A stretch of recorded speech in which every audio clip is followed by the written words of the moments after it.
If this isn't the weaponization of government, I don't know what is. I don't know what is. Mr. Dettelbach, we're going to have questions about this and a host of other things the ATF has done under your watch. A host of other things. We appreciate you being here today. We appreciate you taking our questions, but there's going to be tough questions from folks on our side. And we have a video I'd like to show, which just so it's a minute and a half, but it first shows ATF agents assembling in the Walmart parking lot a week before March 19th, when they were going to execute this search warrant. Again, pre-dawn hours a week before, but decided not to because they realized Mr. Malinowski wasn't home. And then it shows what happened a week later as they approached the Malinowski home. So let's run the video.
Congressman Jim Jordan played a shocking video of ATF agents preparing for a controversial raid.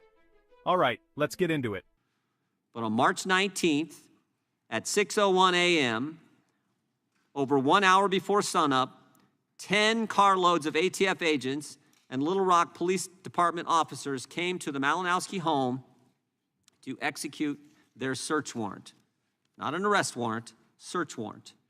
At 6:02:46 a.m., ATF agents in full SWAT gear approached the front door.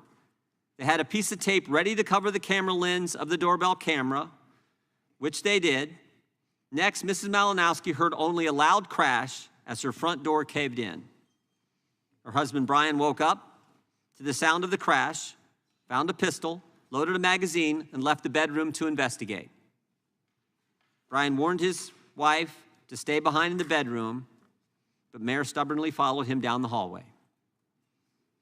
The ATF apparently killed electricity to the home. The front room was usually well lit at night, but Mrs. Malinowski saw only darkness as she peered down towards the front entryway. She could only see shadowy outlines of presumed home invaders standing in her front hallway.